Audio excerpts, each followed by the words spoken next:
Est-ce que tu te souviens de ce générique?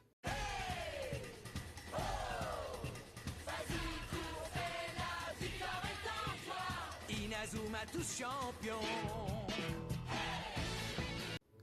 Est-ce que tu te rappelles de ces tirs impossibles, ces matchs où le foot ressemblait presque à de la magie?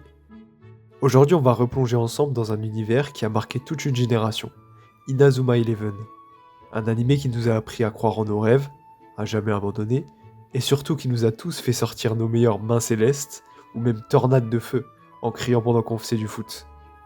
Pour ceux qui ont un petit trou de mémoire, ou qui ont peut-être jamais vu l'œuvre, Inazuma Eleven, c'est avant tout une histoire de passion.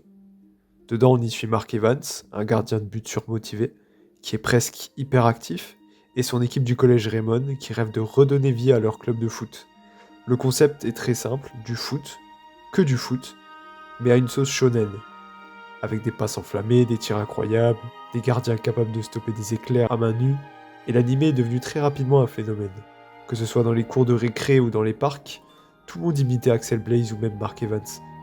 Et les plus gros fans dont je faisais partie, jouaient au jeu sur la DS ou collectionnaient même les cartes. On a tous déjà essayé de lâcher notre meilleur choc du dragon. Mais alors pourquoi cet animé nous a autant touchés? Tout d'abord, c'est les personnages. Chacun avait sa personnalité, son style, sa technique spéciale. Marc, par exemple, c'était la détermination pure, Axel la puissance, la passion, Jude la stratégie, le sang-froid. Et on se reconnaissait ainsi tous dans au moins un des personnages. Il y a aussi évidemment les valeurs, l'amitié, la persévérance, le travail d'équipe. En fait, Inazuma Eleven, c'était plus qu'un dessin animé, c'était une leçon de vie. Tu tombes, tu te relèves et tu continues à jouer.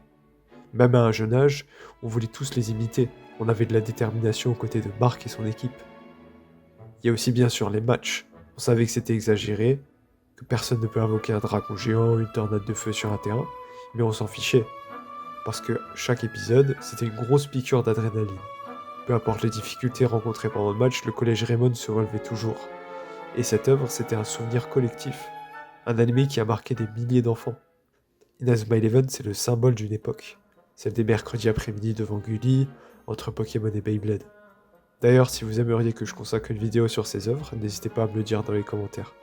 Mais là où les autres se concentraient sur l'action, Inazuma Eleven nous faisait vibrer avec des vraies émotions. Il a ouvert la voie à plein d'autres animés de sport modernes, par exemple IQ, Blue Lock. Même de nos jours, des communautés entières rejouent les musiques, refont les matchs ou se replongent dans les jeux. Pourquoi cela?